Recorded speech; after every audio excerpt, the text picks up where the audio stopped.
Hello student, welcome to Broad computer classes. आज जो हम स्टडी करने जा रहे हैं वो है डाटा स्ट्रक्चर का स्टैक डाटा स्ट्रक्चर के अंदर एक इम्पोर्टेंट टॉपिक है जिसको हम आज डिस्कस करेंगे। स्टैक क्या है? सबसे पहले स्टैक क्या होता है? एक लीनियर लिस्ट होता है जिसके अंदर इंसर्शन और डिलीशन ऑपरेशन परफॉर्म होते हैं। इसकी डेफिनेशन देख लेते हैं। A linear list is called stack if insertion and deletion operation are made only at one end. Stack क्या है? एक लीनियर लिस्ट है जिसके अंदर इंसर्शन और डिलीशन ऑपरेशन एक एंड से परफॉर्म हो गए, ओनली एक एंड से परफॉर्म हो गए, ना कि दोनों से। इन सिंपल वर्ड, सिंपल शब्दों के ए लीनियर लिस्ट एक linear data structure which follow एक पर्टिकुलर ऑर्डर, जो एक पर्टिकुलर ऑर्डर को फॉलो करता है। ऑपरेशन आर परफॉर्म, और जिसके ऊपर बहुत सारे ऑपरेशन परफॉर्म होते हैं। इंसर्शन ऑपरेशन, जिसके अंदर इंसर्शन ऑपरेशन को पुश बोलते हैं एंड डिलीशन ऑपरेशन को रिफर टू पॉप बोलते हैं। मतलब कोई भी आइटम अगर हमें ऐड करना है तो पुश ऑपरेशन अप्लाई करना पड़ेगा, अगर कोई भी आइटम हमें रिमूव करना है तो पॉप ऑपरेशन अप्लाई करना पड़ेगा। Element can remove opposite order from which they added is known last in first out. जो एलिमेंट इसके अंदर रिमूव हो गए, रिमूव का मतलब अगर हमें कोई आइटम इसमें से रिमूव करना है या डिलीट करना है तो अपोजिट ऑर्डर हो गए। जो पहले आइटम आया है लास्ट इन फर्स्ट आउट, जो पहले आया है वो बाद में आएगा। जैसे जो सबसे बाद में आया है ना वो सबसे पहले रिमूव होगा, जो सबसे बाद में जो आइटम आया है ना वो सबसे पहले आएगा, अपोजिट ऑर्डर में होगा। जैसे पहले वाला है ना सबसे बाद में आएगा, सबसे बाद में आएगा, और जो बाद वाला है सबसे पहले आएगा, अपोजिट ऑर्डर में होगा। इसको बोलते हैं last in first out. Example के तौर पे डिनर प्लेट इन कैफेटेरिया, इसका मतलब क्या है? जैसे आप डिनर प्लेट, यहाँ एग्जाम्पल भी दिया है जैसे मैंने यहाँ दिखाया है, ये हमारी प्लेट है, जैसे डिनर करने वाली प्लेट है किसी भी कैफ़े के अंदर। जैसे हम प्लेटों को रखते हैं, जैसे पहले प्लेट ये रखी, फिर ये रखी, फिर ये रखी, फिर ये रखी, फिर ये रखी, इसके वन बाय ऐसे रख दी। इसको ही स्टैक बोलते हैं। लीनियर ऑर्डर में है, लीनियर लिस्ट है, लीनियर डाटा स्ट्रक्चर। अब हमें प्लेट उठानी है तो सबसे पहले कौन सी उठाएंगे? पहले वाली, फिर ये वाली। अब आप लोग देखेंगे ना, जो ये प्लेट है ना ऊपर वाली टॉप वाली प्लेट, वो सबसे बाद में रखी है लेकिन सबसे पहले उठाई जा रही है, तो इसी को क्या बोलते हैं? स्टैक बोलते हैं।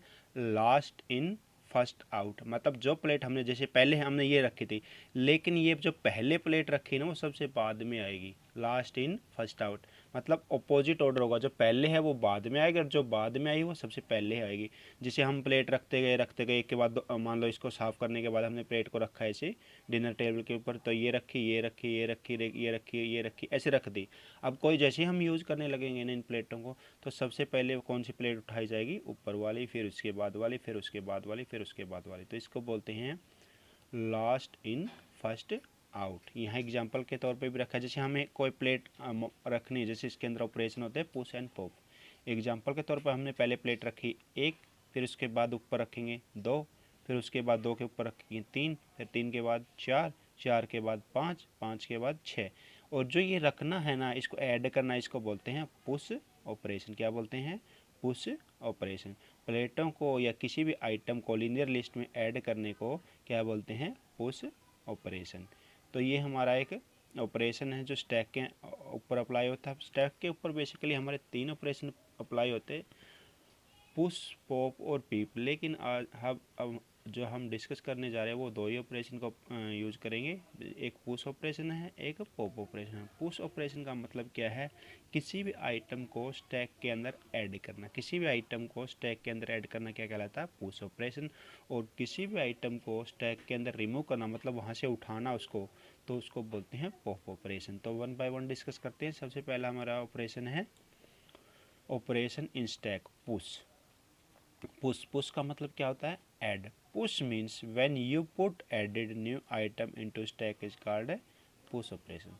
जब हम एक आइटम स्टैक के अंदर ऐड करना और रखना चाहते हैं तो उसको बोलते हैं स्टैक का push operation.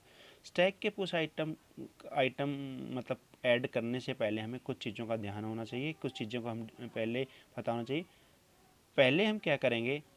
First check is stack is full. पहले हम देखते हैं स्टैक के अंदर जगह क्या है। मान के चलो हमारा कोई एक अलमीरा है, उसके अंदर हम कुछ स्टैक के रूप में कुछ रखना है। अगर वहाँ जगह ही नहीं होगी तो हम वहाँ कैसे आइटम ऐड करेंगे। तो सबसे पहले हम ये देखेंगे इफ़ स्टैक इज फुल। यदि स्टैक फुल है तो हम क्या करेंगे, stack is full note insert element और stack is overflow.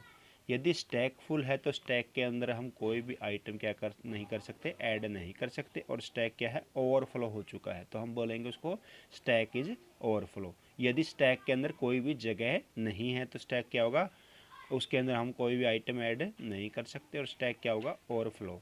If stack is not full, यदि स्टैक नॉट फुल है, स्टैक फुल नहीं है, तो उसके अंदर हम क्या कर देंगे, आइटम ऐड कर देंगे और हमारा पॉइंटर इंक्रीमेंट हो बाय 1। तो हमारा इंक्रीमेंट क्या हो जाएगा, एक आइटम इंक्रीमेंट हो जाएगा। कहने का मतलब मान लो पहले हमारा एक आइटम था, जैसे हमने एक आइटम ऐड कर दिया, अब हमारा इंक्रीमेंट कितना हो गया, एक इंक्रीमेंट हो गया, तो हमारा टॉप पॉइंटर कितना हो गया, 2। मतलब एक एक आइटम जुड़ता रहेगा। अब 2 है तो एक आइटम और जोड़ दिया तो हमारा पॉइंटर कितना होगा, 3। मतलब हर टाइम हमारा पॉइंटर क्या है, 1 इंक्रीमेंट हो जाएगा। टॉप वाला टॉप बढ़ता रहेगा। जैसे अभी हमारा टॉप 3 पे है तो एक आइटम और जोड़ दिया तो टॉप कितना हो गया, 4 पे। एक आइटम और जोड़ दिया टॉप 5 पे। एक आइटम और जोड़ दिया टॉप कितना हो गया, 6 पे। 1 बाय 1 हमारा क्या होगा जगह, टॉप। टॉप का मतलब हमारा ऊपर वाला हिस्सा क्या होता जाएगा, इंक्रीमेंट होता जाएगा 1 बाय 1।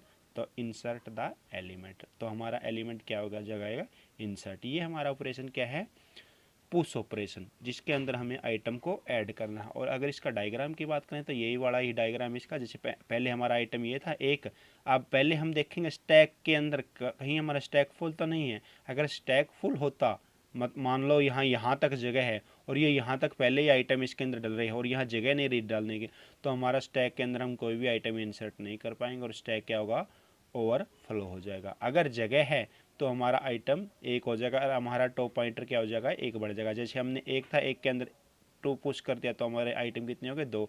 और हमारा पॉइंटर कहाँ आ गया, यहाँ। अब फिर जगह होगी, एक आइटम आ गया, अब हमारा पॉइंटर कहाँ, 3 पे है। हमने 3 एक आइटम पुश कर दिया, अब क्या कितना हो चुका है, 4 पे हो जाएगा। एवरी टाइम हमारा पॉइंटर इंक्रीज बाय 1। हमारा टॉप पॉइंटर है, जो ऊपर वाला हिस्सा उसको बोलते हैं टॉप और नीचे वाला बोलते हैं बॉटम पॉइंटर, ठीक है। तो हमारा हर बार टॉप पॉइंटर इंक्रीज बाय 1। ये हमारा क्या है, पुश ऑपरेशन इन स्टैक। अब बात करते हैं हम पॉप ऑपरेशन। पॉप ऑपरेशन क्या होता है, in case if stack deletion any item from stack. यदि हमें स्टैक के अंदर से कोई भी आइटम डिलीट करना है या रिमूव करना है तो उसको बोलते हैं पॉप। क्या बोलते हैं, pop. Stack item is remove last in first out. Stack item हमेशा स्टैक में से कोई भी आइटम हमें रिमूव करना है तो किसके थ्रू करेंगे, लास्ट इन फर्स्ट आउट। जो आइटम हमारा लास्ट में आया है उसको हम फर्स्ट में रिमूव करेंगे। तो मान के चलो हमारा ये स्टैक है, ये वाला, ये वाला। अब यहाँ 1 2 3 4 5 कितने आइटम हो गए हमारे, 1 2 3 4 5 6 तक आइटम हो गए। अब इनमें से हमें एक रिमूव करना है। तो आप लोगों को पता है insertion and deletion perform only one and. तो हमारा इंसर्शन और डिलीशन ओनली वन एंड से परफॉर्म होगा, टॉप से होगा। तो इस ऑप्शन में हम क्या करेंगे, सबसे पहले हमें क्या करना पड़ेगा, 6 रिमूव करना पड़ेगा। हमारा जो पॉइंटर है ना, एक डिक्रीज होगा। अब जैसे 6 हमने इसमें से निकाल दिया 6, तो हमारे आइटम कितने रह गए, 5। तो हमारा मान लो पहले पॉइंटर 6 था, अब पॉइंटर कितना हो गया, 5। नेक्स्ट में हमारा एक 5 निकाल दिया, अब हमारा पॉइंटर कितना हो गया, 4। मतलब हर बार हमारा एक एक आइटम घट रहा है और हमारा एक एक पॉइंटर कम हो रहा है। कहने का मतलब हर बार पॉप ऑपरेशन परफॉर्म करते ही हमारा एक आइटम क्या हो रहा है, डिक्रीज हो रहा है, घट रहा है। और इसको कहते हैं हमारा pointer 1 by decrease in pop operation. Pop operation perform करने से पहले हमारे कुछ स्टेप होते हैं, ये हमें ध्यान में देने होता है। सबसे पहले हम चेक करते हैं, first check is stack is empty. पहले ही हम ये देखेंगे, जैसे मान लो हमें कोई आइटम रिमूव करना है, पहले हमें ये देखना पड़ेगा यदि हमारा स्टैक स्टार्टिंग में ही एम्प्टी है, मतलब उसके अंदर कोई आइटम है ही नहीं है, तो हम डिलीट कहाँ से करेंगे। सबसे पहले हमें यही चेक करना होगा, इफ़ स्टैक इज एम्प्टी। यदि हमारा स्टैक एम्प्टी है तो नोट डिलीट एनी आइटम। हम उसके अंदर से कोई आइटम डिलीट नहीं कर सकते और उसको अंडर फ्लो बोल देंगे। अगर ज़्यादा आइटम है, फुल आइटम है, भरा हुआ है, उसको बोलेंगे ओवरफ्लो। अगर हमारा स्टैक खाली है, कुछ भी आइटम नहीं हो, तो बोलेंगे under flow. If stack is not empty. यदि स्टैक नॉट एम्प्टी है, खाली नहीं है, उसके अंदर आइटम है, तो delete the top element of stack. यदि स्टैक के अंदर आइटम है तो हमें उसके अंदर क्या करने को पड़ेगा, उसके अंदर से एक एलिमेंट डिलीट कर देंगे। और हमारा पॉइंटर क्या है, हर बार हमारा पॉइंटर डिक्रीज बाय 1। हर बार जैसे पहले 6 थे, फिर 5 हो जाएगा, फिर 4 हो जाएगा, फिर 3 हो जाएगा, फिर 2 हो जाएगा, फिर 1 हो जाएगा। ऐसे 1 बाय 1 हमारे क्या हो जाएगा, डिक्रीज हो गया। जो उसका ऊपर वाला हिस्सा टॉप हिस्सा है, टॉप पॉइंटर बोलते हैं, वो डिक्रीज बाय 1 है। तो ये हमारा एक स्टैक था, सिंपल स्टैक था। आई होप आप लोगों को समझ में आया होगा। Thanks for watching Virat computer classes.